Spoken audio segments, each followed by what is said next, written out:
Maroon রঙের বেনারসির সাথে অলংকারে সুসজ্জিত অপরূপ চেহারাটির দিকে এক দৃষ্টিতে তাকিয়েছিল সকলেই। প্রলয়ের মা চোখ ফেরাতে পারেননি বেশ খানিকক্ষণ। বিয়ের আসনে বসার সময় তাকে ঘর থেকে নিয়ে আসা হচ্ছিল। দুপুরের পরে বিউটি পার্লার থেকে দুজন বিউটিশিয়ান এসেছিল বিপাশাকে সাজাতে। তখন থেকেই ঘরের মধ্যেই ছিল সে।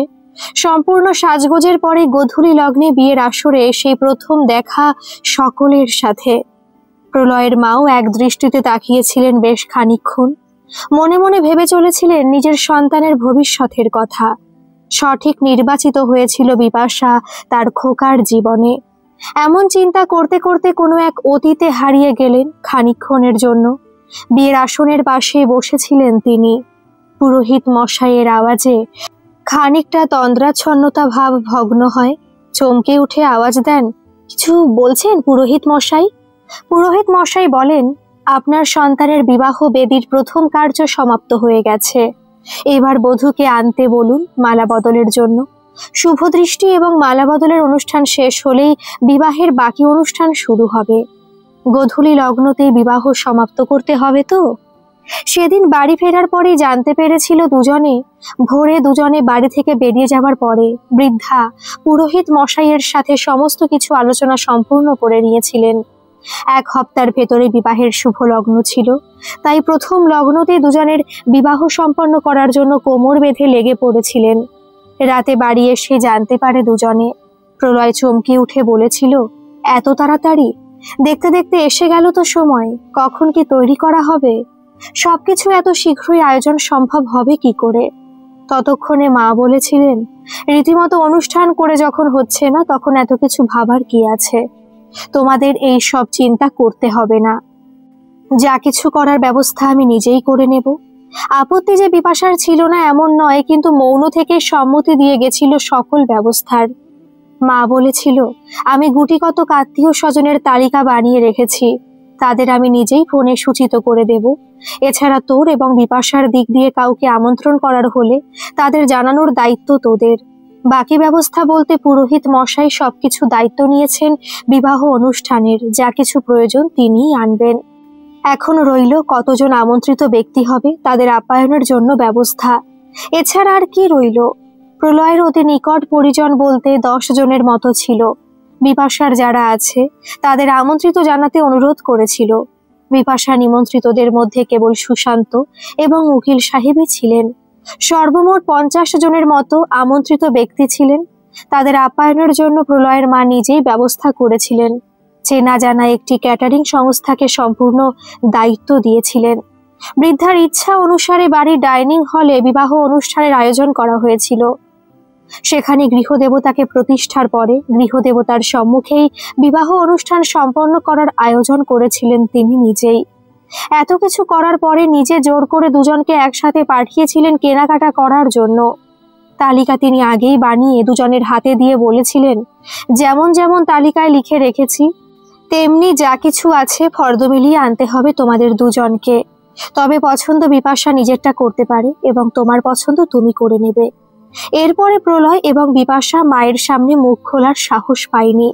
দুজনেই বেরিয়ে পড়েছিল নিজেদের পছন্দের কেনাকাটা করতে। তবে মানব সেবার কাজ বন্ধ হতে দেয়নি দুজনেই। কেবলমাত্র বিবাহের একদিন আগে থেকে তারা বেরোতে পারেনি। মায়ের ইচ্ছায় বিবাহের একদিন আগে থেকে ফুলশয্যার পরের দিন পর্যন্ত তাদেরকে বাড়িতেই থাকতে হবে। এই কটা দিন মানব সেবায় বিরতি আনা অত্যন্ত প্রয়োজন হয়ে পড়েছিল। মায়ের আদেশ মেনে নিয়েছিল দুজনেই। বিবাহের আগের কয়েকটা দিন অনেকটাই কাছাকাছি এসেছিল দুজনে, বিশেষ করে মনের দিক দিয়ে। কয়েক ঘন্টা গাড়িতে যাতায়াতের সময়টুকুই পেত একান্ত হওয়ার। সেই সময়টুকুতে ভবিষ্যতের কল্পনা সাজাতে শুরু করেছিল একটু একটু করে। সেদিন বাড়ি ফেরার পথে প্রলয় জিজ্ঞেস করেছিল, আপনার বাকি ইচ্ছাগুলো জানালে ভালো হতো না? বিপাশা ম্লান হেসে বলেছিল, আমার আলাদা করে আর কি ইচ্ছা থাকতে পারে? আমার প্রত্যেকটি ইচ্ছা তো সময়ের আগে আপনি পূরণ করছেন। আলাদা করে আমার কোনো ইচ্ছাই নেই। তবে এমনভাবেই বাকি জীবনটা কাটাতে চাই আপনার সান্নিধ্যে। তবে একটা কথা না বললেই নয়, আর সেটা হলো, এখনো কি আমরা দুজনে আপনি আপনি করে যাব? হো হো করে হেসে উঠেছিল প্রলয়। গাড়িটা রাস্তার পাশে দাঁড় করিয়ে বিপাশার দুটি হাত নিজের হাতের মধ্যে নিয়ে বলে উঠেছিল, কখনোই নয়।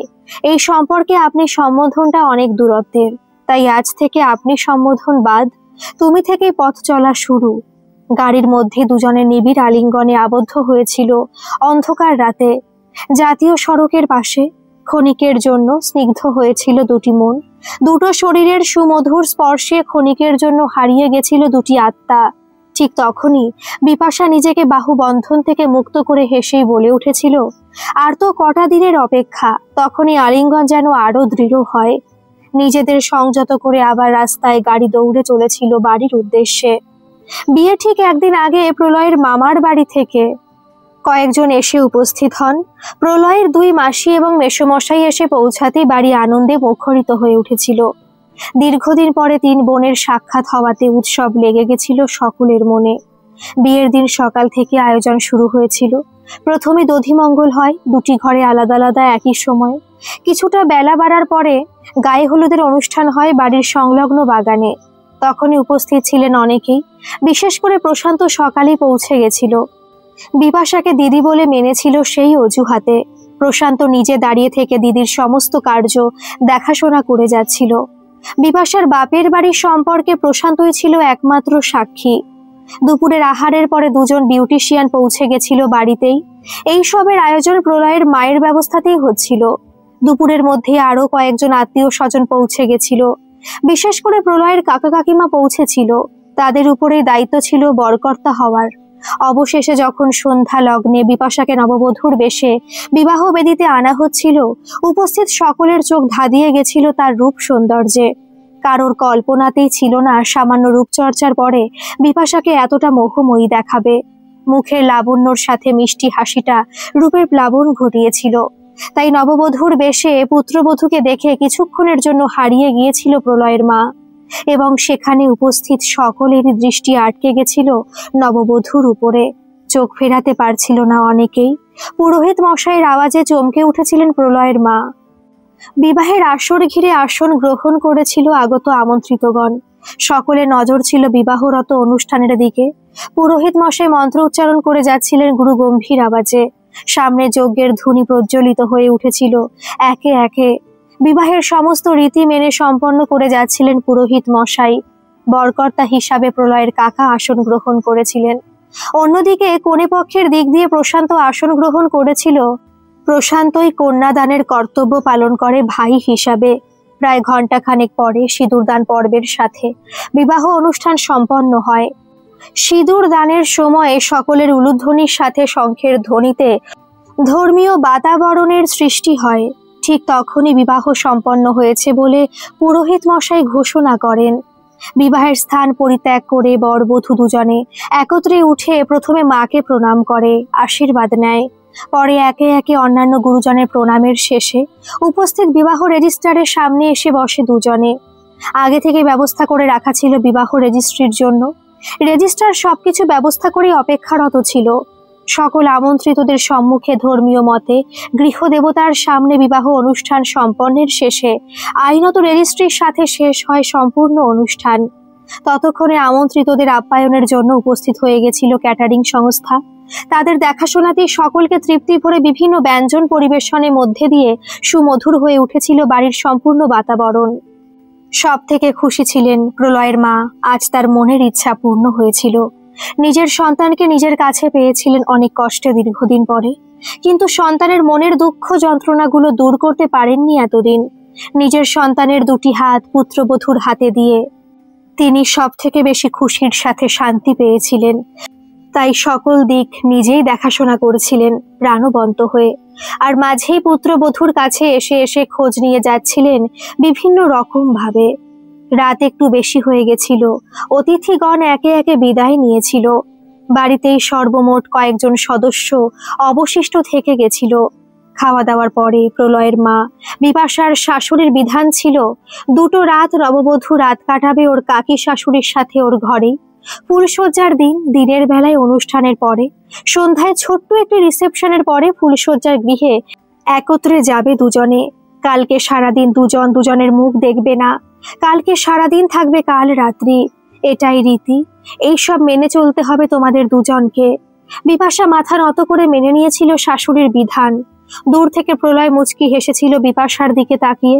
প্রলয়ের সেই মৃদু হাসির অর্থ অনেকটাই বুঝেছিল সে, তাই মাথা নাড়িয়ে সম্মতি দিয়েই ইঙ্গিতেই বুঝিয়ে দেয় আর 2 দিনের অপেক্ষা। পরের দিনটা যেমন তেমন ভাবে কেটেছিল। পরিবারের সকলকে নিয়ে উৎসাহে মেতেছিল বিপাশার শাশুড়ি। আত্মীয় স্বজন সকলেই প্রসন্ন ছিল প্রলয়ের নতুন জীবনে পদার্পণের জন্য। দীর্ঘদিন পরে অনেক বাধা বিঘ্ন কাটিয়ে আবার স্বাভাবিক জীবনের ছন্দে পদার্পণ করতে চলেছিল 2টি নরনারী। দুজনের জীবনেই ছিল একসময় নানান প্রতিবন্ধকতা। সেই সব প্রতিবন্ধকতার থেকে বেরিয়ে আসা এত সহজ ছিল না।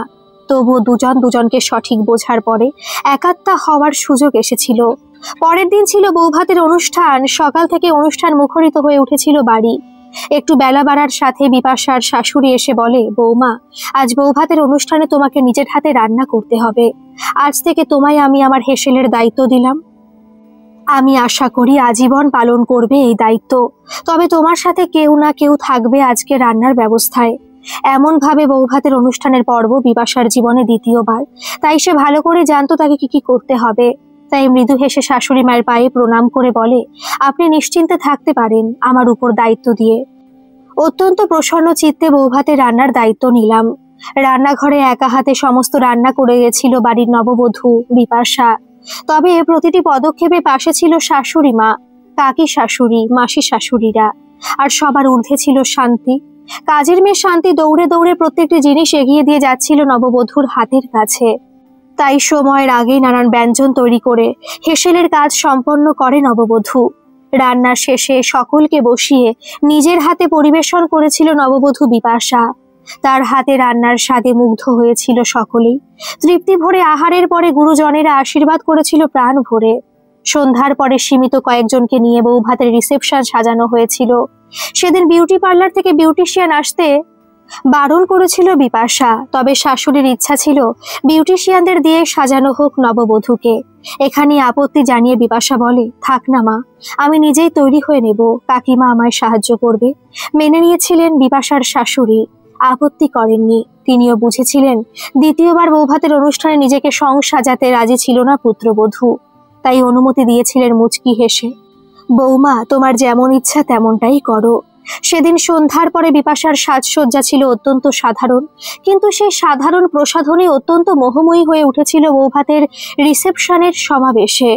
বৌভাতের সন্ধ্যায় বিপাশার পরনে ছিল কচি কলাপাতা রঙের কাঞ্জিভরম শাড়ি, তার সাথে ম্যাচিং করা ব্লাউজ। সামান্য গুটি কয়েক অলংকারে রূপ যেন ফেটে পড়ছিল বিপাশার।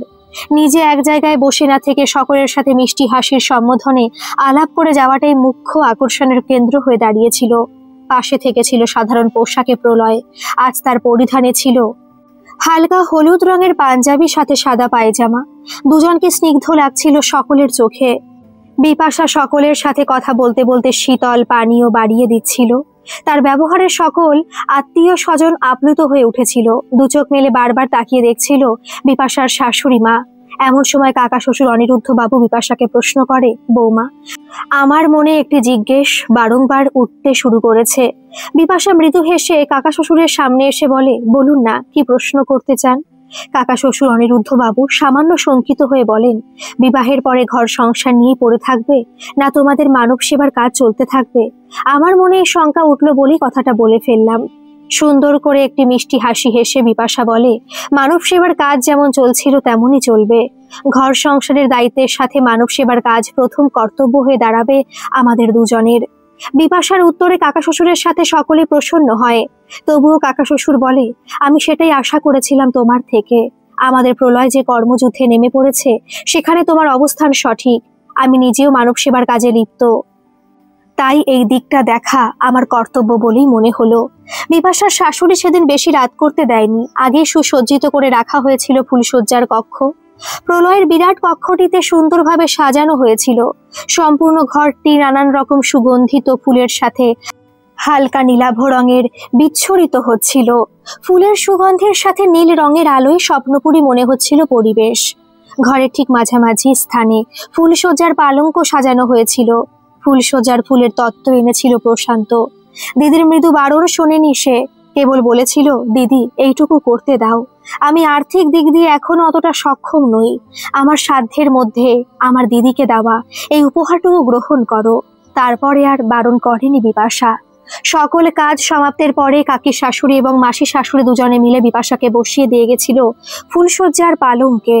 কক্ষ ছেড়ে যাওয়ার পূর্বে বলেছিল, কাকি শাশুড়ি, আজকে রাতটা তোমাদের জীবনে সুখ শান্তি নিয়ে আসুক, এটাই প্রার্থনা জানাই ঈশ্বরের কাছে। এত দিনের চেনা জানা মানুষটার জন্য নতুন করে অপেক্ষায় বসেছিল নববধূর সাজে। পালঙ্কের একটা পাশে অপেক্ষা করছিল সেই মানুষটার জন্য, যার জন্য আজ তার পৃথিবী বদলে গেছিল। দ্বিতীয়বার ফুলশয্যার জন্য সামান্য গ্লানি থাকলেও ভুলতে বাধ্য হয়েছিল সে। এছাড়া তার কাছে আর কোনো উপায় ছিল না।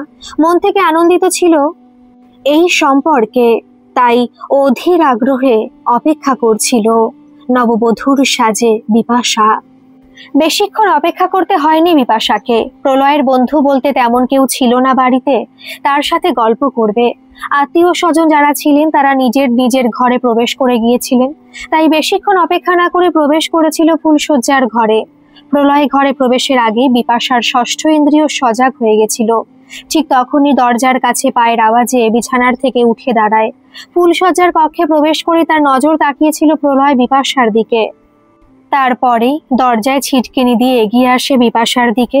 ততক্ষণে বিপাশার বুকের স্পন্দন বেড়ে গেছিল বেশ খানিকটা, তবুও নিজেকে সংযত করে মৃদু হেসে বলে, তাহলে আমাদের দুজনের জীবন আজ থেকে নতুন ধারায় পথ চলা শুরু করবে। প্রলয় সামনে এসে বিপাশার একটি হাত নিয়ে চুম্বন দিতে দিতে বলে, সম্পূর্ণ হলো না বাক্যটি। সবকিছু ভুলে নতুন করে জীবনের পথে চলা শুরু হলো বলতে হয়। সলজ্জ হেসে বিপাশা বলে, তুমি তো আছো আমার ভুলগুলোকে শুধরে নেওয়ার জন্য। যাই হোক, অবশেষে আমরা দুজনে এক হলাম। মস্করা করে প্রলয় বলে, এখনো হয়নি ম্যাডাম, আপনার অনুমতির প্রয়োজন। নারীর অনুমতি ছাড়া তাকে স্পর্শ করার স্পর্ধা তার স্বামীরও থাকে না। এটাই একটা স্বামী স্ত্রীর ভেতরে মধুর সম্পর্ক তৈরি করে। আমি তোমার সাথে মধুর সম্পর্ক নিয়ে পথ চলা শুরু করতে চাই। দু একটা কথার পরে দুজনেই এসে বিছানায় বসে। ঠিক তখনই পাঞ্জাবির পকেট থেকে ছোট্ট একটি হীরের আংটি বের করে বিপাশার হাতে পরিয়ে দিতে দিতে বলে, আজকের দিনে এই তুচ্ছ উপহার তোমার জন্য উৎসর্গ করলাম। আংটি পরা হাতটি প্রলয়ের হাতে রেখে বলে, তোমার কাছে তুচ্ছ হতে পারে, কিন্তু আমার কাছে পৃথিবীর সর্বশ্রেষ্ঠ উপহার। আজীবন সামলে রাখবো তোমার এই উপহার। হঠাৎ কিছু মনে পড়ে যাওয়াতে প্রলয় বলে, আর একটা জিনিস দিতে ভুলেই গেছি, একটু অপেক্ষা করো, আমি এই গেলাম আর এই এলাম। বলে দরজা ছিটকিনি খুলে বেরিয়ে যায়। বিপাশা অবাক হয়ে তাকিয়ে থাকে মানুষটার দিকে। মনে মনে ভাবে, কি এমন ভুলে গেল যাতে ফুলশয্যার কক্ষ থেকে বেরিয়ে যেতে হলো। মনটা মুহূর্তে আশঙ্কিত হয়ে ওঠে ক্ষণিকের জন্য, কিন্তু বেশিক্ষণ অপেক্ষা করতে হয়নি বিপাশাকে। কয়েক মুহূর্ত পরে আবার প্রবেশ করে, বিছানায় বসে, একটি লিফাফা বিপাশার হাতে দিয়ে বলে, আরেকটি উপহার কেবলমাত্র তোমার জন্য।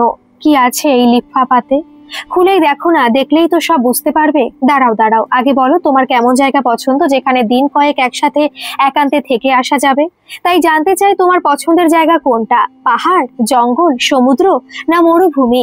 হাতে হাত বাঁধা অবস্থাতে সামান্য লজ্জাজড়িত কণ্ঠে বলে বিপাশা, তুমি যেখানে নিয়ে যাবে সেটাই হবে আমার আদর্শ জায়গা, সেটাই হবে আমার পছন্দের জায়গা, আর সেই জায়গাটাই হয়ে উঠবে আমার জন্য স্বর্গ।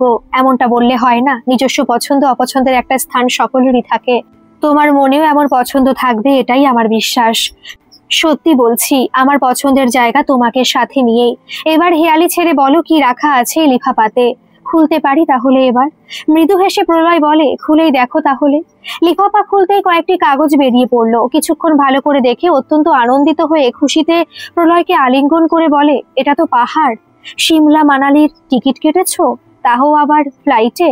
ছবিতে পাহাড়ের উপরে ওই রিসর্টটা স্বপ্নের মতো লাগছে, সত্যি খুব সুন্দর। তোমার নির্বাচনের সাথে অনুভূতির প্রশংসা করতে হয়। আসলে কি বলতো, আমার প্রিয় মানুষটা যেখানে আমায় নিয়ে যাবে এখানটাই হয়ে উঠবে আমার কাছে স্বর্গ। তোমার সাথে কয়েকটা দিন একান্তে থাকার অনুভূতিগুলো ভেবেই রোমাঞ্চিত হয়ে উঠছে আমার মনের সাথে শরীর। আজকে প্রথম তোমাকে একান্তে পেয়ে আমার অনুভূতিগুলো কেমন যেন এলোমেলো হয়ে যাচ্ছে। কেমন হচ্ছে সেগুলো বোঝানোর ক্ষমতা আমার নেই। তবে এতদিন তোমাকে দূর থেকে দেখেও পরিতৃপ্তি পেয়েছি, সেটা স্বীকার করছি। আসলে কি বলতো, ভালোবাসার মানুষটাকে লুকিয়ে লুকিয়ে দেখার মধ্যে অন্যরকম ভালো লাগা কাজ করে। তাকে আরো বেশি সুন্দর লাগে, আরো বেশি আপন লাগে, আরো বেশি ভালোবাসতে ইচ্ছে করে। আজ যেন কথায় পেয়েছিল বিপাশাকে। মনের আলমারি চাবিকাঠি আজ খুলে গেছিল তার। দু নয়ন ভরে দেখে যাচ্ছিল প্রলয় তার নববধূকে। তার প্রতিটি কথার ভাজে ভাজে ছিল ভালোবাসার কথা। এমনটাই তো চেয়েছিল এতদিন, তাহলে আর অপেক্ষা কিসের? মুগ্ধ হয়ে তাকিয়ে কথাগুলো শুনছিল প্রলয়। যতই দেখছিল ততই রোমাঞ্চিত হচ্ছিল। মেয়েটাকে দেখে মনে হয়েছিল আজ সত্যিকারের জীবন সাথী রূপে তার আঙিনায় পদার্পণ করেছে। এতদিন সে মরীচিকার পেছনে দৌড়েছিল, যার সাথে জীবনের প্রথম ডোর বেঁধেছিল সে। অতিরিক্ত উচ্চাকাঙ্ক্ষী, অত্যাধিক শিক্ষিত এমন নারী কেবল নিজেকেই চেনে। অত্যাধিক উচ্চশিক্ষিত নারীরা যখন স্বনির্ভর হয়ে ওঠে তখন মানতে চায় না তার একান্ত বিপরীত লিঙ্গের মানুষটিকে। এমন নারীরা সংসার করতে পারে না, সেটা হাড়ে হাড়ে বুঝেছিল প্রলয়। তার জীবনের প্রথম প্রেমের আঘাত খেয়ে বিপাশার মতো নারী সংসার করার যোগ্য, এমন নারী ভালোবাসার যোগ্য, এমন নারী বিপরীত লিঙ্গের মানুষটিকে ভালোবেসে বেঁধে রাখার যোগ্য। তাই আপ্লুত হয়ে কেবল দেখেই যাচ্ছিল তার নববধূকে। এমন করে কি দেখছো আমার দিকে তাকিয়ে? লজ্জায় নয়ন দুটি নিচে নামিয়ে প্রশ্ন করেছে বিপাশা। তোমায় দেখছি নতুন করে, যতবারই তোমায় দেখি নতুন মনে হয়। এত স্নিগ্ধতা, এত মমতা, এত স্নেহ ভালোবাসার ঝাঁপি কোথায় লুকিয়ে রেখেছিলে? ততই দেখছি মুগ্ধ হচ্ছি তোমার রূপে, তোমার ব্যবহারে, তোমার ভঙ্গিমায়। এমন করে বললে আমার লজ্জা পাবে না? বলে দুহাতে মুখ আড়াল করে। লজ্জা তো নারীর ভূষণ, সব থেকে বড় অলংকার। নির্লজ্জতা নারীর ভূষণ হতে পারে না, তাই নারীর লজ্জা স্বাভাবিক। এমনটাই তো এতদিন চেয়ে এসেছি, দীর্ঘ প্রতীক্ষার পরে তোমায় পেয়েছি। এতদিন পর সত্যি ধন্য হয়েছি। যা, সব মিথ্যে কথা বলছো তুমি। আমি খুব সাধারণ, এটা তুমিও জানো, আমিও জানি। তাই প্রশংসা ছেড়ে অন্য কিছুতে এসো, সেটাই ভালো নয় কি? তুমি বলো অন্য কিছুতে কেমন ভাবে আসবো? কথাটি বলে সলজ্জ হেসে উঠে প্রলয়। লজ্জিত হয়ে বলে, আমি বলতে পারবো না, তুমি যা বলবে আমি সেটাই শুনবো।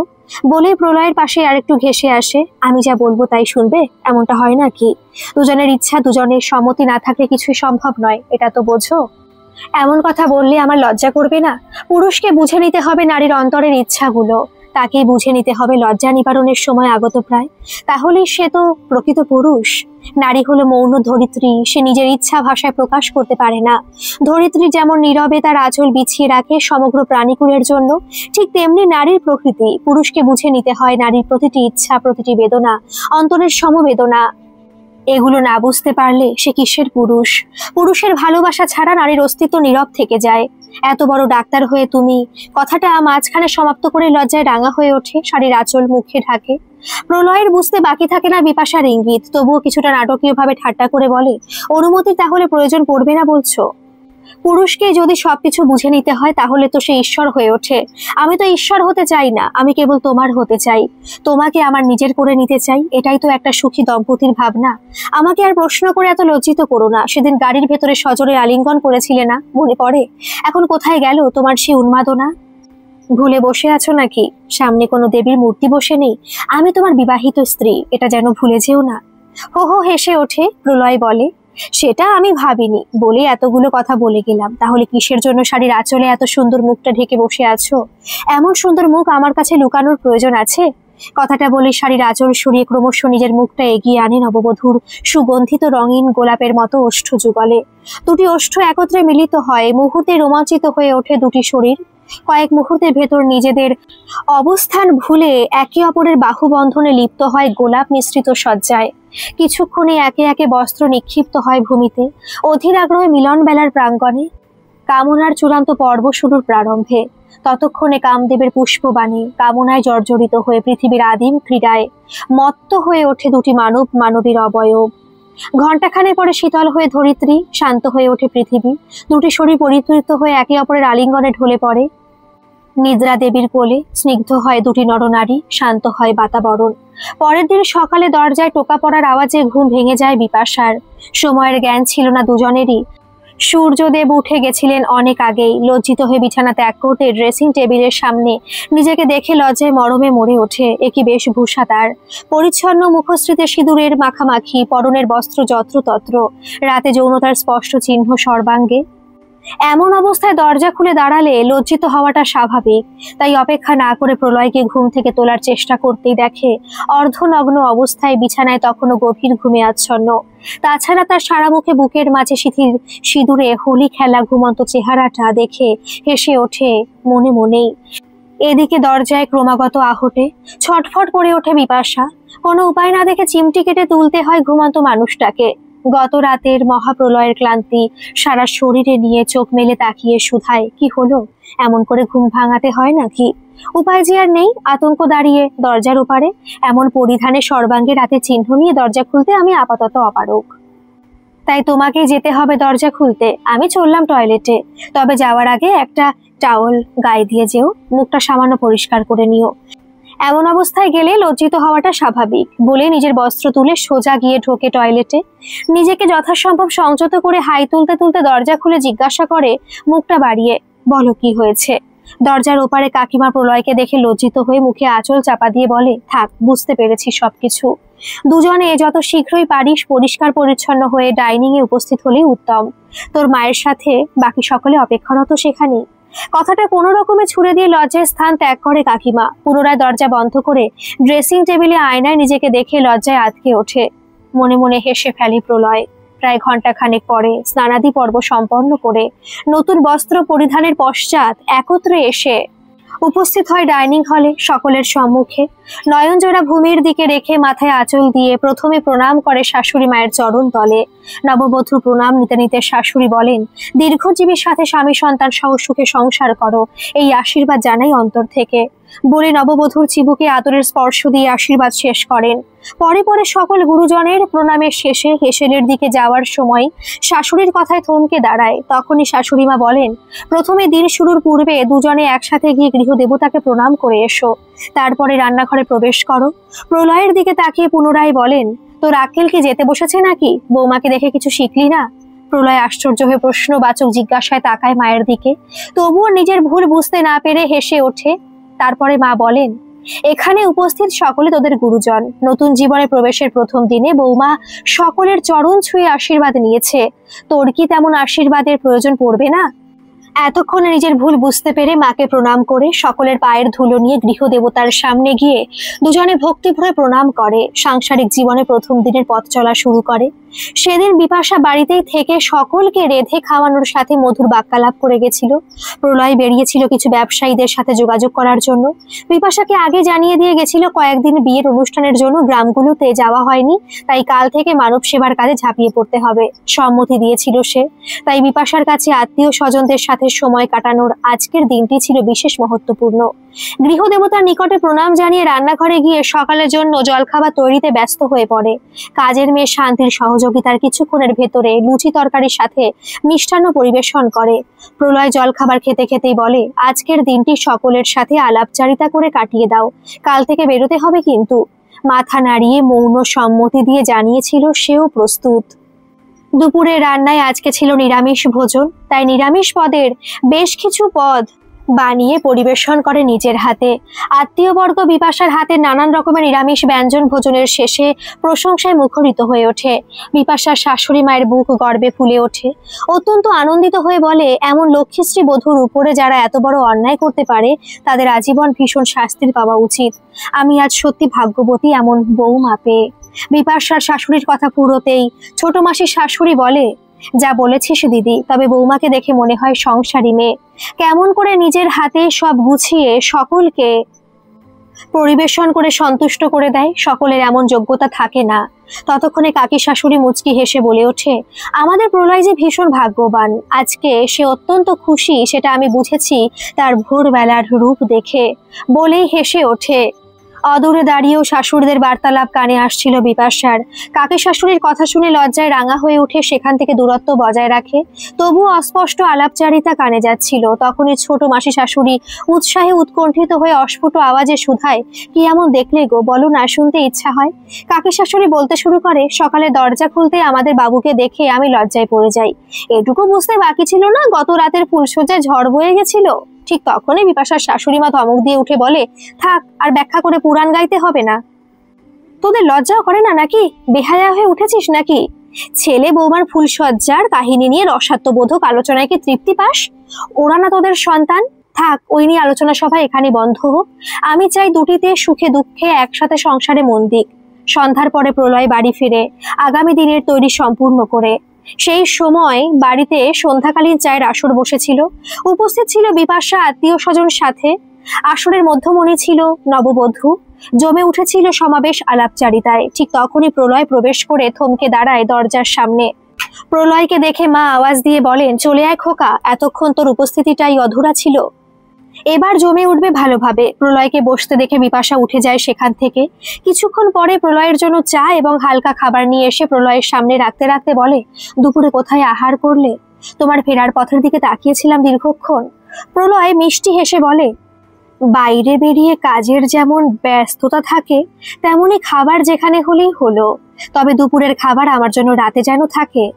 রীতিমতো মুখ ভেঙে সলজ্জ হেসে অস্ফুট আওয়াজে কানের কাছে মুখ এনে বলে, তোমার জন্য সবকিছুই রাখা আছে পরিপাটি করে, তোমার জন্য রাখবো না এমনটা ভাবলে কি করে? তাছাড়া রাতে তোমার জন্য সুস্বাদু ভোজনের ব্যবস্থা তৈরি আছে, সেটা পাবে একান্তে, বলে চোখের ইশারায় বুঝিয়ে দেয় অনেক কিছু। পরের দিন ভোরেই বিছানা ছেড়েছিল দুজনে। আজ থেকে আবার মানব সেবার কর্মক্ষেত্রে নামতে হবে নতুন সম্পর্কের সাথে। অনেক রাত অব্দি রোম্যান্সের বন্যা বয়ে যাওয়ার পরে ঘুমাতে যায় তারা। তবুও সকালের বাধা কর্মসূচি থাকায় বেরোতে হয় সময়ের ভিতরে। আজ বিপাশার পরনে ছিল বাসন্তী রঙের ঢাকাই তাঁতের শাড়ির সাথে টুকটুকে লাল রঙের ব্লাউজ।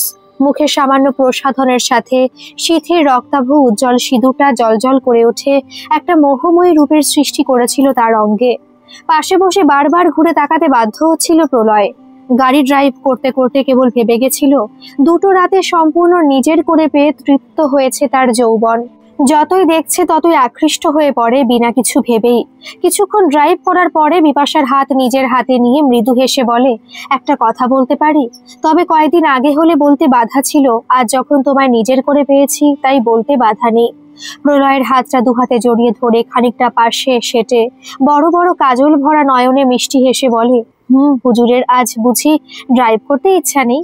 দিনের বেলাতেও বুঝি বউকে পাশে চাই? সে তো পাশেই আছে, চাওয়ার প্রয়োজন নেই তো। শোনো না, বলছি কয়েকদিন আগেও তুমি আমার পাশে ছিলে, আজও আছো, তবুও কতটা পার্থক্য বলো তো? তবে একটা কথা মেনে নিতেই হয়, রাতে তোমার মাধুর্যের তুলনা হয় না।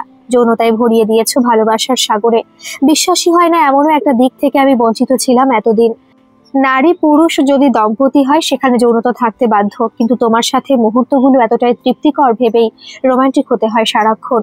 আজ বিপাশাকে দুষ্টুমিতে পেয়েছিল, তাই প্রলয়ের বাহুটি সজোরে নিজের বক্ষ বিভাজিকার মধ্য ভাগে চেপে রেখে আবেশের সাথে বলে, এই যে ডাক্তারবাবু, বিছানায় তুমিও কম যাও না। মিথ্যা কথা বলো কেন? ভোরে উঠতে গেলে মনে হয় সারা শরীরে ব্যথা। তাই এখন বেশি রোমান্টিক না হয়ে ড্রাইভ করো রাস্তার দিকে তাকিয়ে। এমনিতে তোমাকে সুখানুভূতি দিয়ে যাচ্ছি, এটা না বোঝার মতো তুমি এতটা শিশু নাও। বিপাশার কথায় হেসে বলে, এমন করেই থেকো সর্বক্ষণ সারা জীবন। বলে নীরব হয়ে শারীরিক উষ্ণতা নিতে নিতেই গাড়ি দৌড়ে চলে গন্তব্যস্থানের উদ্দেশ্যে। অবশেষে একটু বেলা বাড়ার সাথে তাদের গাড়ি এসে পৌঁছায় জঙ্গলে ঘেরা একটি আদিবাসী গ্রামে। এখানে মাসখানেক পরে এলো তারা। এর আগে যখন এসেছিল তখন অনেক কিছুর সাথে চিকিৎসাও করেছিল বেশ কিছু বয়স্ক নারী পুরুষের। তাদেরকে বিভিন্ন প্রকার ঔষধি দিয়ে এসেছিল। তাই গাড়ি গ্রামে পৌঁছানো মাত্রেই গ্রামবাসী ভিড় করে গাড়ি ঘিরে। সেদিনও সাথে এনেছিল শিশুদের বস্ত্র এবং নারী পুরুষের কিছু বস্ত্র সম্ভার। গাড়ি থেকে নেমে প্রলয় গ্রামের দুজন পুরুষ এবং দুজন মহিলাকে ডেকে বলে, আপনাদের দিদিমণিকে একটু সাহায্য করতে হবে, একজন আমার সাথে আসতে পারেন। সাথে গ্রামে যারা অসুস্থ তাদের এনে উপস্থিতির প্রয়োজন চিকিৎসার জন্য। তাছাড়া দিদিমণি আপনাদের যা বলবেন একটু মন দিয়ে শুনে ব্যবস্থা করতে অনুরোধ করব। পাশে আরো কয়েকজন গ্রামবাসী উপস্থিত ছিলেন। তারা একসাথে বলে উঠল, অবশ্যই ডাক্তারবাবু, আপনারা আমাদের গ্রামে এসেছেন সাহায্যের সাথে চিকিৎসা করতে, এইটুকু আমরা করতে না পারলে আমরা মানুষ হলাম কবে? আপনি নিশ্চিন্তে থাকতে পারেন, দিদিমণি যেমন বলবে তেমনই কাজ হবে।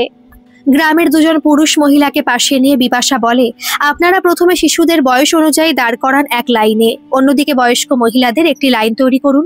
তারপরে গাড়ি থেকে যে দ্রব্যগুলো আছে সেগুলো একে একে বের করে গাড়ির সামনে রাখুন। এটুকু প্রাথমিক কাজ। গাড়ির ভিতরে রাখা ছিল অসংখ্য খাদ্যের প্যাকেট এবং বয়স অনুযায়ী শিশুদের বস্ত্র। গ্রামের দুজন পুরুষ মহিলার সাথে শৃঙ্খলিতভাবে এক একজনের হাতে খাদ্যের প্যাকেট এবং বস্ত্র তুলে দিতে শুরু করে। শিশুদের খাদ্য এবং বস্ত্র বিতরণের পরে মহিলাদের খাদ্য এবং বস্ত্র বিতরণ সমাপ্ত হয়। বেশ খানিকক্ষণ পরে বিপাশা দুদিন আগেই বলেছিল প্রলয়কে, আমাদের শুভ পরিণয় সমাপ্ত হওয়ার খুশিতে আমি নিজের অর্থের খানিকটা খরচ করতে চাই অভাবী মানুষগুলোর জন্য, তুমি তেমন করে ব্যবস্থা করে দিও। বিপাশার অর্থে দান সামগ্রীর আজ প্রথম দিন ছিল। দিন দরিদ্র মানুষগুলির আশীর্বাদের বড়ই প্রয়োজন বিপাশার। দ্বিতীয়বার একজন আদর্শ পুরুষের সাথে সাংসারিক জীবনের পথ চলার প্রারম্ভে এটাই সব থেকে শুভ মনে হয়েছিল তার। সেই মতোই আজ থেকে শুরু হয় বিপাশার দরিদ্র সেবা। বিপাশা সমস্ত কার্য শেষ করে ডাক্তারবাবুর পাশে গিয়ে বসে। অসুস্থ মানুষগুলোকে চিকিৎসায় সাহায্যের সাথে ওষুধিপত্র দেওয়া শুরু করে। বিপাশা পাশে বসতে মৃদু হেসে প্রলয় বলে, তোমার ওই দিকটা সমাপ্ত হলো? হ্যাঁ, আজকের মতো আমার বিষয়গুলি সব শেষ, তাই তো এলাম তোমার সাহায্য করতে। বেশ কয়েক মাস আগে থেকে বিপাশা নার্সের কাজ খানিকটা শিখে নিয়েছিল ডাক্তারবাবুর কাছ থেকে। যেমন ইনজেকশন দেওয়া, প্রেশার মাপা, ইসিজির মতো কিছু কাজ প্রলয় হাত ধরে শিখিয়েছিল। বলেছিল, এগুলো শিখে নিলে তোমারই সুবিধা হবে পরবর্তীকালে।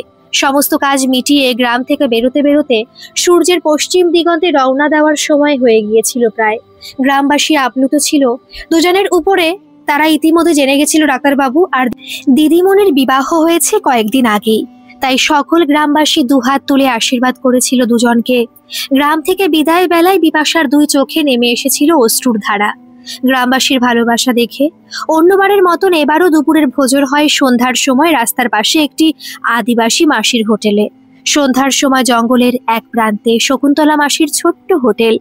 গ্রামের প্রবেশের পথে মাসির হোটেলে দাঁড়িয়ে প্রলয় বলে এসেছিল, মাসি গো, আজ বিকালের দিকে তোমার হোটেলেই আমাদের জন্য দুটি ডাল ভাত রেখো। প্রলয়ের কথায় আদিবাসী বৃদ্ধা মাসির নয়নে অশ্রুর চিহ্ন দেখেছিল বিপাশা। দুজনে কতটা প্রাণবন্ত হয়ে উঠেছিল এই দরিদ্র মানুষগুলো পাশে। তাদের আনন্দের অশ্রুই বুঝিয়ে দিত সবকিছু। তাই মাসি বলেছিল, তোমায় বলতে হবে না গো ডাক্তারবাবু, আমি বুঝে গেছি আমাদের গ্রামে যাচ্ছ তো, ফেরার পথে এখানেই আহার করবে। সেদিনও বাড়ি ফিরতে ফিরতে অনেক রাত হয়ে যায়। বাড়িতে আত্মীয় স্বজন বলতে থেকে গেছিল কেবল ছোট মাসি, শাশুড়ি আর মেসোমশাই। শাশুড়ি মায়ের সাথে তারা অপেক্ষা করছিলেন দুজনের ফেরার জন্য। আগামীকাল সকালে তারা ফিরে যাবেন নিজের বাড়ির উদ্দেশ্যে। তাই দেখা সাক্ষাতের সময় কেবল রাতটুকুই বলে। ফ্রেশ হবার পরে সকলের সাথে বেশ খানিকক্ষণ গল্পগুজব করে রাতের খাবার শেষ হয়। প্রলয় মাসি মেশোকে জানায়, তোমরা সময় মতো চলে যেও, আমাদের জন্য অপেক্ষা করতে হবে না, কারণ আমরা অনেক ভোরেই বাড়ি থেকে বেরিয়ে পড়ব। মাসি বলে, বাবু, তোদের মতো তোরা নিজের কাজে বেরিয়ে যাস, আমাদের জন্য অপেক্ষা করতে হলে তোদের সময় পেরিয়ে যাবে। সেদিন রাতে প্রলয় খানিকটা ক্লান্ত হয়ে গেছিল, তাই বিছানায় পড়তেই চোখ বুজে শুয়ে অপেক্ষা করছিল বিপাশার জন্য। বিয়ের পর থেকে বিপাশার দায়িত্ব অনেক বেড়ে গেছিল। বাড়ির সমস্ত কাজ শেষ করে তবেই বিছানায় যেতে পারত। বেশ খানিকক্ষণ পরে টয়লেট থেকে রাতের পোশাক পরে বিছানার সামনে এসে লক্ষ্য করে প্রলয় গভীর নিদ্রায়।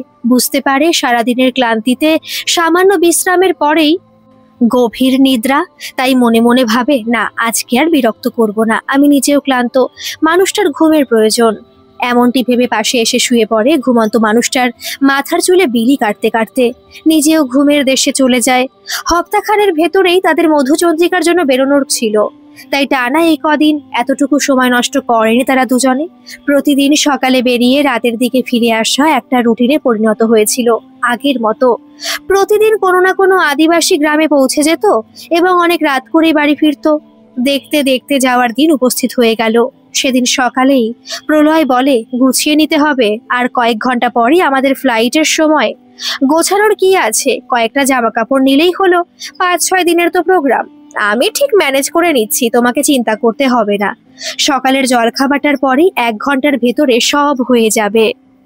সন্ধ্যার খানিকটা পূর্বে পাহাড়ের রানী সিমলায় পৌঁছেছিল দুজনে। আগে থেকে হোটেল বুকিং করা ছিল, তাই অসুবিধা হয়নি। বিপাশার প্রথমে ফ্লাইটে বসা। জানলার ধারে প্রলয়ের হাতে হাত জড়িয়ে বাইরে দৃশ্য দেখতে দেখতে হঠাৎ বলে ওঠে, নিচে শহরগুলো তো কিছুই দেখা যাচ্ছে না কেন গো? খালি তুলোর পেঁজার মতন মেঘ ছাড়া কিছুই দেখতে পাচ্ছি না, এমন কেন? প্রলয় মিষ্টি হেসে বিপাশার নাকটায় আলতো করে আদর দিয়ে বলে, এমনটাই হয়, ফ্লাইট তার নির্ধারিত উচ্চতা বজায় রাখে, সেই কারণে মেঘের উপর দিয়ে যায় বলে নিচের দৃশ্য দৃষ্টিগোচর হয় না। দৃশ্য মানে, তাই কেবল মেঘই দেখা যায় কুয়াশার আকারে, তাই মনে হয় তুলোর পেঁজার মতো। ঠিক যখন উড়োজাহাজ নিচে নামতে শুরু করবে তখনই দেখতে পাবে শহর, গ্রাম, নদী, নালা। প্রথমটা অস্পষ্ট, তারপরে পরিষ্কার দেখা যাবে। তাই যখন আমাদের উড়োজাহাজ নিচে নামবে তখনই দেখো হোটেলে সন্ধ্যের সময় পৌঁছে খানিকক্ষণের মধ্যে ফ্রেশ হয়ে পায়ে হাঁটা পথে বেরিয়ে পড়ে সিমলা ম্যালের দিকে। ম্যাল থেকে শহরের বিভিন্ন প্রান্ত দৃষ্টিগোচর হয় তাদের।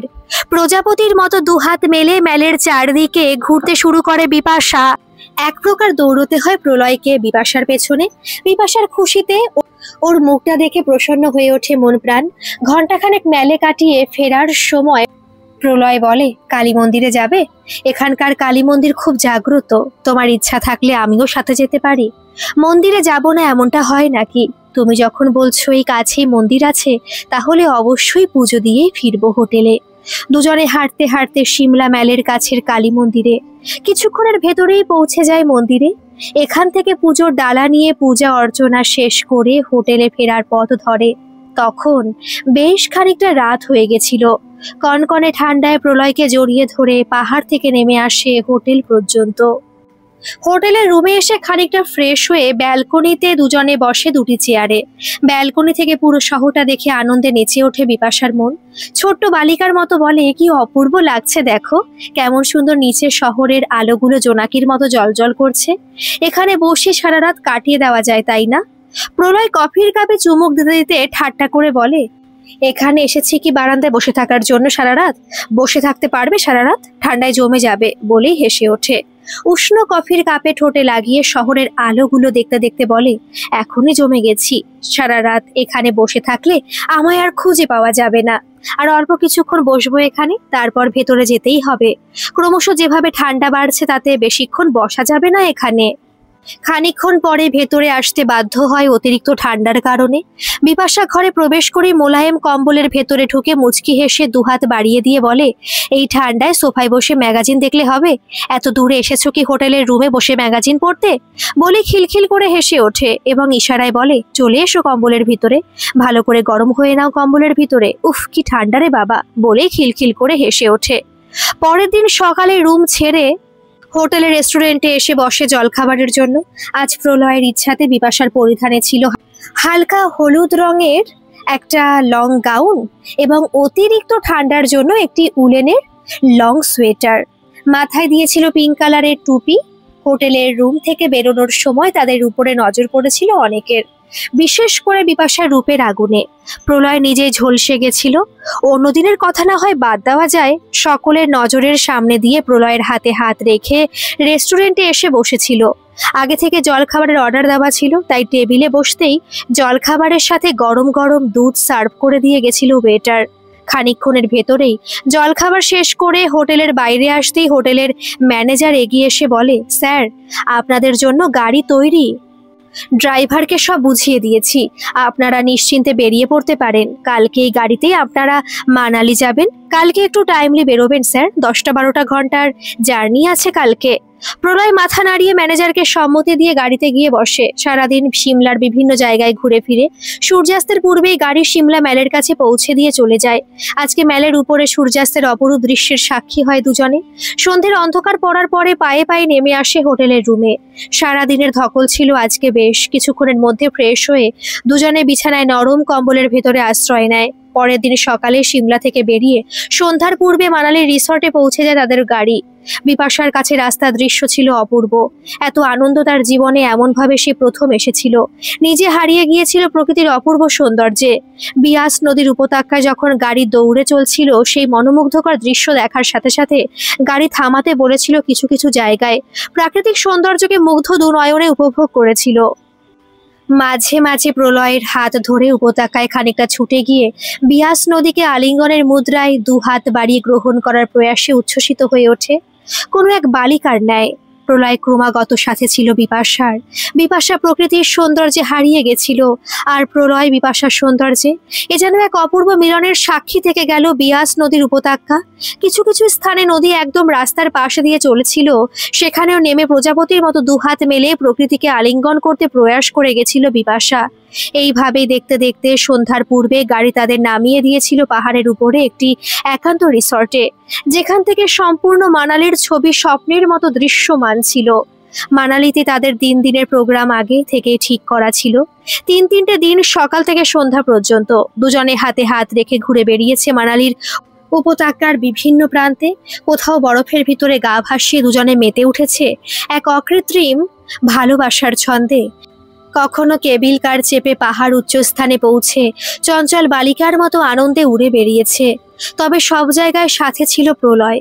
প্রলয় দু চোখ ভরে দেখে গেছিল তার চঞ্চলমতি প্রিয়তমাকে। কেবল মনে মনে ভেবে রোমাঞ্চিত হচ্ছিল, এমন একটি নারীর প্রয়োজন ছিল তার জীবনে, যে নিজে খুশি হতে পারে এবং খুশি দিতে পারে তার সাথীকে। নিজে আনন্দ নেওয়ার সাথে সাথীকেও আনন্দ প্রদান করাটাই সব থেকে গুরুত্বপূর্ণ বিষয়। মুগ্ধ হয়েছিল প্রলয় বিপাশার রূপে, তার শিশুসুলভ আচরণে, তার প্রেমময়ী আবেদনে, তার আকাঙ্ক্ষায়, তার কামনায় নিজেকে ক্রমশ হারিয়ে ফেলছিল। সেদিন দেখতে দেখতে 3টে দিন 3টে মুহূর্তের মতন পেরিয়ে গেছিল।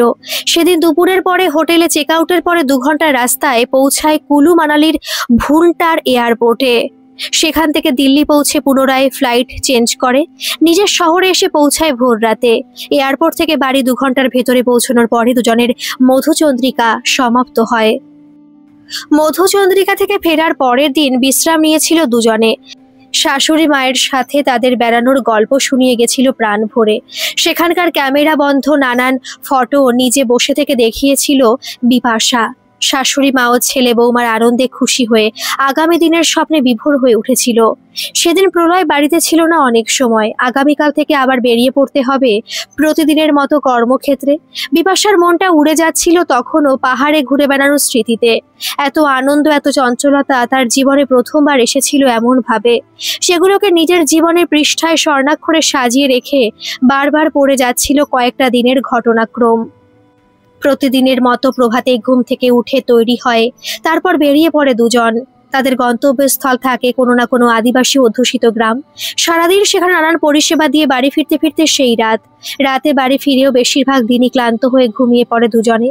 মধুচন্দ্রিকা থেকে ফেরার পরে অত্যন্ত কাজের চাপে রাতে বিরেতে ফিরে রোমান্সের ভাটা পড়ে ইদানিং। তবুও মাঝে মাঝে বিছানায় মহাপ্রলয় ঘটে যায় দুজনের সহমতিতে। দেখতে দেখতে মাস 4 ব্যতীত হয়ে গেছিল বিয়ের। সেদিন প্রভাতে দুজনে গাড়ি নিয়ে বেরোনোর পরে বিপাশা বলে, শুনছো, একটা ব্যাপারে কিন্তু আমার সন্দেহ হচ্ছে। রসিকতা করে প্রলয় বলে, সন্দেহ কার উপরে হচ্ছে? আমার উপরে নাকি? আমি দিব্যি দিয়ে বলতে পারি আমি সম্পূর্ণ তোমায় ছাড়া পবিত্র। চলন্ত গাড়িতে প্রলয়ের কান মুড়ে দিয়ে হেসে বলে, আমি তেমনটা বলেছি নাকি? সম্পূর্ণ কথাটা শুনে তবে প্রতিবেদন দিও। প্রলয় হেসে বলে, দুঃখিত ম্যাডাম, বলে ফেলুন আপনার কার উপরে সন্দেহ। এবারে খানিকটা রাগান্বিত হয়ে বিপাশা বলে, আশ্চর্য মানুষ তো। বলে চলন্ত গাড়িতে আচমকা উঠে প্রলয়ের ঠোঁটে নিজের ঠোঁট লাগিয়ে গভীর চুম্বন দিয়ে নিজের সিটে বসতে গিয়ে প্রলয় আতকে ওঠে, চিৎকার করে, গাড়ি অ্যাক্সিডেন্ট হয়ে যাবে যে, চলন্ত গাড়িতে এমনভাবে রিয়াক্ট করলে। প্রলয়ের কথায় খিলখিল করে হেসে উঠে বলে, আমার ড্রাইভার অ্যাক্সিডেন্ট হতেই দেবে না। চলন্ত গাড়িতে মিষ্টিমুখ করলাম আর কি, এমনি এমনি। শোনো তাহলে, আমার মাসিক ঋতুস্রাবের গড়িয়ে গেছে বেশ কিছুদিন হলো। সমস্যা কোথায় বুঝতে পারলে ডাক্তারবাবু? বলেই আবার খিলখিল করে হেসে ওঠে। গাড়ি ড্রাইভ করতে করতে প্রথমে বিষয়টা না বুঝতে পেরে বিপাশার দিকে তাকায় প্রশ্নসূচক চিহ্নে। ঠিক তখনই বিপাশা আবার বলে, মনে হয় আমার স্বামীটি একজন ভুতুরে ডাক্তার, বউয়ের সমস্যাগুলো বুঝতেই চায় না, এবার বউকে পাশে পেলেই হলো। বলেই আবার খিলখিল করে হেসে ওঠে। এবার খানিকটা বুঝতে পেরে প্রলয় চড়চড় করে ব্রেক কষে, তারপর রাস্তার পাশে গাড়ি দাঁড় করায় এবং অসম্ভব উৎকণ্ঠিত হয়ে উত্তেজিত স্বরে বিপাশার 2 হাত ধরে বলে, তার মানে আমাদের মাঝে তৃতীয় অতিথির আগমনের সূচনা? প্রলয়ের মাথাটা নিজের কাছে টেনে এনে এক গভীর চুম্বন দিয়ে বলে, একদম ঠিক ধরেছে আমার ডাক্তারবাবু। প্রলয় গাড়ি থেকে নেমে বিপাশার পাশের দরজা খুলে মানবশূন্য রাস্তায় হাত ধরে নামিয়ে সজোরে আলিঙ্গনে আবদ্ধ করে বলে ওঠে, উফ বিপাশা, আই লাভ ইউ। তুমি যে সংবাদ দিলে আমার সম্পূর্ণ অস্তিত্ব শান্ত হয়ে গেল। আমার কান ধন্য হয়ে গেল এমন একটি সংবাদে। তবুও বিষয়টা কতটা সঠিক বাড়ি ফিরে কাল প্রভাতে নিজে পরীক্ষা করলে তখনই স্বস্তি পাবো। তোমার অনুমান কতটা সঠিক? আজকে সারাদিন তোমায় আদর করতে মন চাইছে, কিন্তু সামনে পড়ে আছে কর্তব্য। তাই এই মন চাওয়ার ব্যাপারটা রাতের জন্য তোলা থাক। সেদিনও কর্মক্ষেত্রে বিভিন্ন কাজের তাগিদে বাড়ি ফিরতে ফিরতে খানিকটা বিলম্ব হয়ে গেছিল। বাড়ি ফেরার পথে ঔষধের দোকান থেকে কয়েকটি ভ্রূণ নির্ধারণ করার সামগ্রী সংগ্রহ করে। উদ্দেশ্য, কালকের প্রভাতের সঠিক বিষয়টা জানা অত্যন্ত প্রয়োজন। বাড়িতে প্রবেশের আগেই বিপাশাকে বারবার সতর্ক করে বলে দেয়, এখনই মাকে কিছু জানিও না। কাল আমি নিজে পরীক্ষার পরে সঠিক সিদ্ধান্তে পৌঁছালে তখন নিশ্চিন্ত হলে জানিও। বিপাশা হাসতে হাসতে বলে, আমার থেকে তোমার উতলা হয়ে পড়াটা একটু বেশি মনে হচ্ছে, তাই না? তবে তুমি যতই পরীক্ষা করো আমি আমার সিদ্ধান্তে অনড়। পরের দিনের জন্য কর্মক্ষেত্রে যাওয়াটা স্থগিত রেখে সহধর্মিণীকে পাশে নিয়ে গোপনেই কয়েকটা পরীক্ষার পরে উল্লসিত হয়ে জড়িয়ে ধরে। অত্যন্ত আনন্দের সাথে বলে, পরীক্ষা একদম সফল, আমি বাবা হতে চলেছি। স্বামীর আলিঙ্গনে আবদ্ধ হয়ে খুশির কান্নায় ভেঙে পড়ে বিপাশা। এই একটি মাত্র সুসংবাদে তার পৃথিবীতে আলোয় আলোয় ভরে দিয়েছিল। ক্রন্দন মিশ্রিত খুশির আনন্দে বলতে শুরু করে, এই একটি ঘটনা আমার জীবনকে পাল্টে দিল। আমার পৃথিবী রঙিন হয়ে উঠল কেবলমাত্র তোমার কারণে। কেবল এই একটি মাত্র কারণে বিনা দোষে আমার ওপর বছরের পর বছর অত্যাচার করা হয়েছে। আজ সঠিক জবাব দেওয়ার সময় এসে গেছে পৃথিবীর সামনে। আমি ভুল ছিলাম না কোনো দিন, কোনো দোষ ছিল না আমাতে। বিনা দোষে আমাকে শাস্তি দিয়ে গেছিল আমার বিগত দিনের প্রিয়জনেরা। বিপাশার চোখের অশ্রু মুছিয়ে দিতে দিতে আবেগের বশে প্রলয় বলে, ভুলে যাও প্রিয়তমা সে দিনগুলো। আমাদের দুজনের পৃথিবী আবার রঙিন করে সাজানোর দিন আগত প্রায়। আমি যেটুকু জানতে পেরেছি পরীক্ষায় একদম সঠিক। তুমি সঠিক ছিলে। বিগত দিনের কথা ভেবে নিজের শরীরকে কষ্ট দিও না। চলো কিছুটা সংযত হয়ে মায়ের কাছে গিয়ে দুজনে মিলে সংবাদটা জানিয়ে আসি। মা অত্যন্ত খুশি হবেন। খানিকক্ষণ পরে বিপাশা স্নানের পরে নতুন বস্ত্র পরে, মাথায় সিঁদুর, পায়ে আলতার সাথে বেশ কয়েকটি অলংকারে নিয়ে সুসজ্জিত হয়ে ডাইনিং হলে পৌঁছায়। সেখানে শাশুড়ি মায়ের সাথে প্রলয় আগে থেকেই বসে সকলের চায়ের পর্ব শুরু করেছিলেন। সকাল সকাল বিপাশাকে এমন বেশে কাছে আসতে দেখে কিছুটা অবাক হয়ে জিজ্ঞেস করতে যাচ্ছিলেন। তখনই বিপাশা শাশুড়ি মায়ের চরণ ছুঁয়ে প্রণাম করে ঠোঁটের কোণে স্মিত হাসির ঝলক রেখে বলে, মা আশীর্বাদ করবেন না? বলেই প্রলয়ের দিকে তাকিয়ে মুচকি হাসে। একবার বৌমার দিকে তাকিয়ে হেয়ালি বুঝতে না পেরে ছেলের দিকে তাকিয়ে জিজ্ঞেস করেন, কি ব্যাপার বলতো খোকা? আমায় এমনভাবে অন্ধকারে রেখেছিস কেন তোরা দুজনে?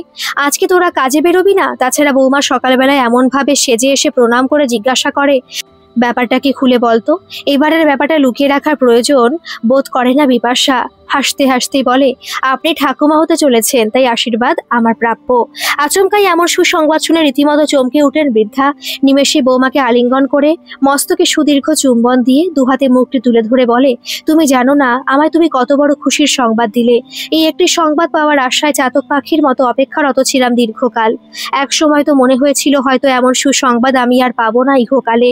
বৌমা, তুমি আমায় কতটা খুশি করে দিলে, তোমায় যদি বোঝাতে পারতাম তাহলে হয়তো আমি ধন্য হয়ে যেতাম। একটু অপেক্ষা করো, এক্ষুনি আসছি আমার ঘর থেকে। শাশুড়ি মা খানিকক্ষণ পরে নিজের ঘর থেকে বেরিয়ে এসে একটি ভারী সীতাহার বৌমার গলায় পরিয়ে দিতে দিতে বলেন, আমার বংশধর তোমার গর্ভে, আশীর্বাদ স্বরূপ এটাই একমাত্র যোগ্য আশীর্বাদ। তবুও বলি, সুস্থ সন্তানের জননী হয়ে স্বামী সন্তান সহ সুখে আনন্দে আজীবন নিজের কর্তব্য করে যেও। আজ আমি একটু পরে আমার যত আত্মীয় স্বজন আছে সকলকে এই সুসংবাদ জানাবো। প্রলয়ের দিকে তাকিয়ে বলে, খোকা, বাড়িতে আজকে ছোট্ট করে একটা অনুষ্ঠানের আয়োজন করতে হবে তোকে। প্রশান্তকে নিমন্ত্রণ জানানো অত্যন্ত আবশ্যক। সন্ধ্যায় গুটি কয়েক অতি পরিচিত পরিজন বর্গদের নিয়ে একটি ছোট্ট আনুষ্ঠানিক পর্বের উপস্থাপনা হয়। অনুষ্ঠানে মাত্র কয়েকজন সদস্য ছিল। বিপাশার বাপের বাড়ির সম্পর্কে প্রশান্ত এবং তার মা আমন্ত্রিত ছিল। বিপাশার শাশুড়ি মায়ের উদ্দেশ্য ছিল পুত্রবধূর হাতে যথাসম্ভব সঞ্চিত অলংকার তুলে দেওয়ার। আজ তিনি এতটাই খুশি হয়েছিলেন, নিজেকে ধরে রাখতে পারছিলেন না। আত্মীয় স্বজনদের ফোনে জানিয়েছিলেন উচ্ছ্বসিত হয়ে তার পরিবারে তার বংশে নতুন অতিথির আগমনের সংবাদ। অনুষ্ঠানের শুরুর পূর্বেই পুত্রবধূর হাতে বেশ কয়েকটি দামি অলংকার তুলে দিয়ে আনন্দ অশ্রু জড়িত কণ্ঠে বলে ওঠেন, আমার জমানো অলংকারের ভিতরে গুটি কয়েক তোমার সুসংবাদের জন্য। এই অলংকারগুলি ভবিষ্যতে বংশধরের কাজে লাগতে পারে। যত্ন করে রেখো। এই সমস্ত অলংকার আমি পারিবারিক সূত্রে পেয়েছি, তাই এর মর্যাদা রেখো। প্রলয় যথাসম্ভব অমূল্য রত্ন জীবন সাথীর হাতে তুলে দিয়েছিল। সর্বশেষ প্রশান্ত এবং তার মা কয়েক গাছা সোনার চুড়ি দিয়ে আশীর্বাদ করেছিলেন। আজ বিপাশার রূপের ছটায় পুরো বাড়ি আলোকিত হয়ে উঠেছিল। তার মুখশ্রীতে ছিল অত্যন্ত প্রসন্নতা। মৃদু হাসির সাথে সকলের মন জয় করে নিয়েছিল। দীর্ঘদিনের অপমান, দুঃখ, যন্ত্রণা, অত্যাচার, ঘাত প্রতিঘাতের সঠিক জবাব দিতে পেরেছিল বলেই তার মুখমণ্ডলে এতটা প্রশান্তি ছিল। যে কেউ সেই মুহূর্তে দেখত তার প্রসন্নতা, তাহলে বুঝতে পারত তার মনের ভাবনাগুলো। প্রলয় নজর ফেরাতে পারেনি বিপাশার দিকে তাকিয়ে।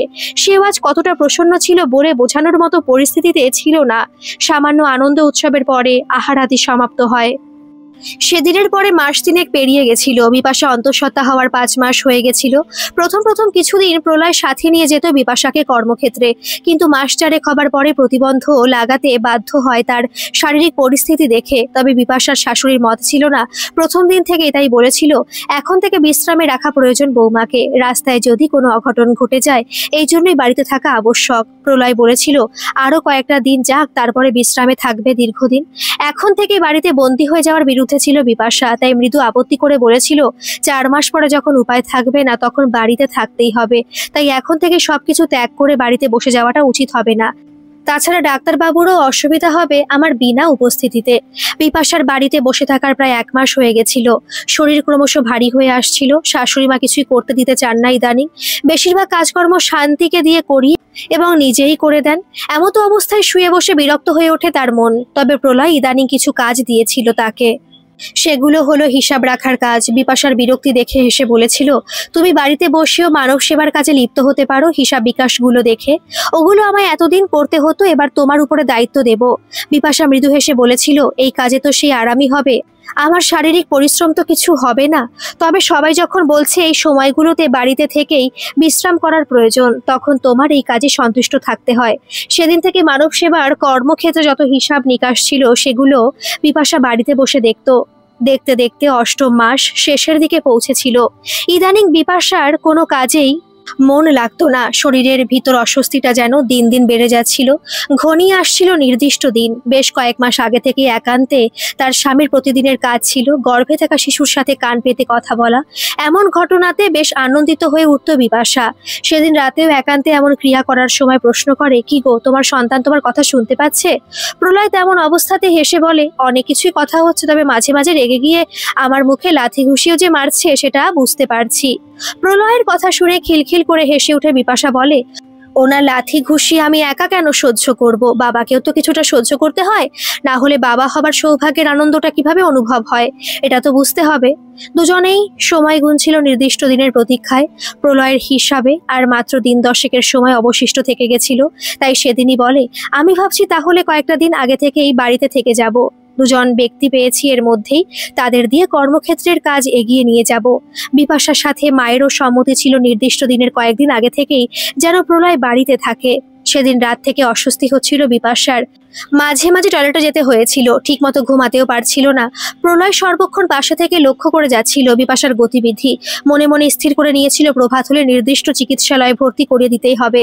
তবে নির্দিষ্ট দিনের এখনো 4 দিন সময় থেকে গেছিল, তাই ঝুঁকি নেওয়াটা উচিত হবে না ভেবে এমন চিন্তা করে গেছিল সারা রাত।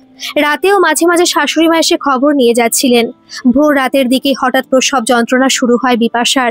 সামান্য আতঙ্কিত হয়ে পড়ে প্রলয়।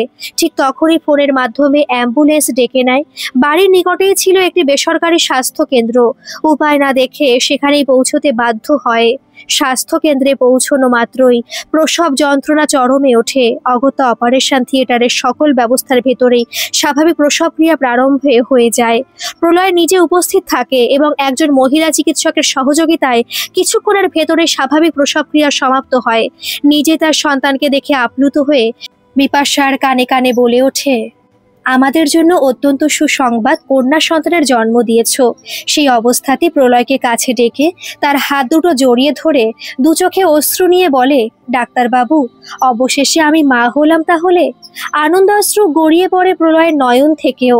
বিপাশার মস্তকে স্নেহের চুম্বন দিয়ে বলে তুমিও ধন্য করে দিলে আমায়। বাড়িতে লক্ষ্মীর আগমনের প্রথম শুভেচ্ছা জানাই তোমায়। তোমার জন্যই আজকে এই খুশির দিনটা দেখতে পেলাম। স্মরণীয় হয়ে থেকে যাবে আজকের দিনটি আমাদের দুজনের মধ্যে। 2 দিন পরেই মায়ের সাথে কন্যা সন্তানকে বাড়িতে নিয়ে এসেছিল প্রলয়।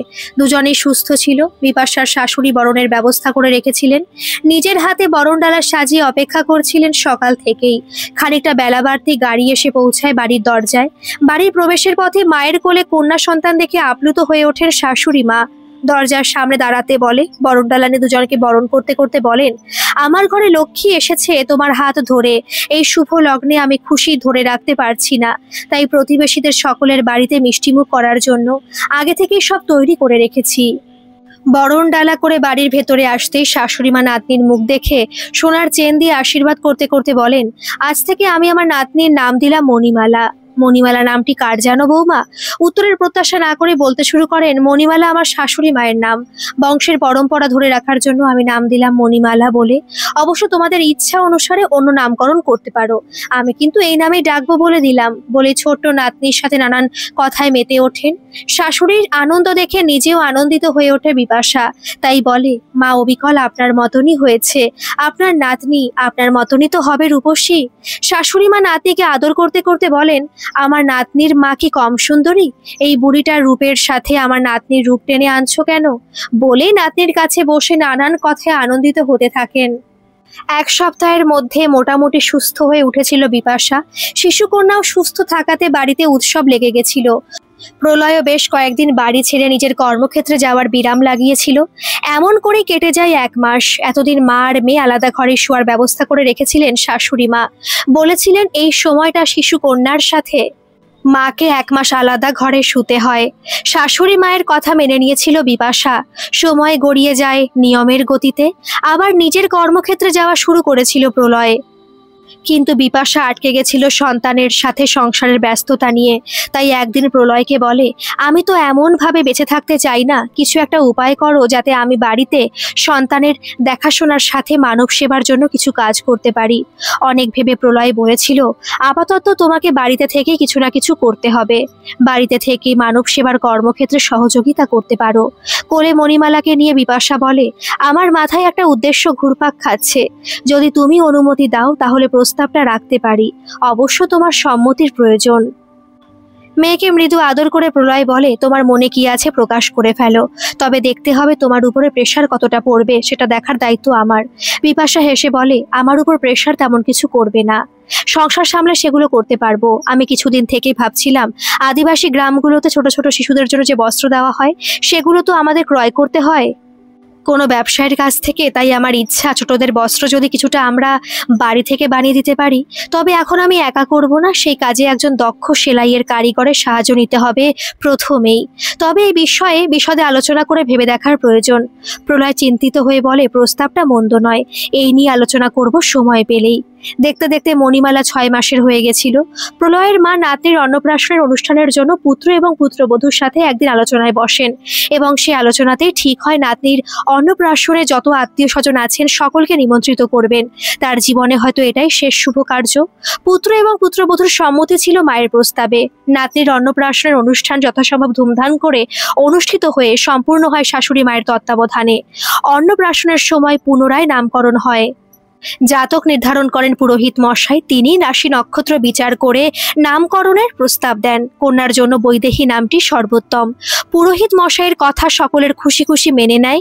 পুরোহিত মশাই বলেন, বৈদেহী নামটি সীতা মাতার অসংখ্য নামের ভিতরে একটি।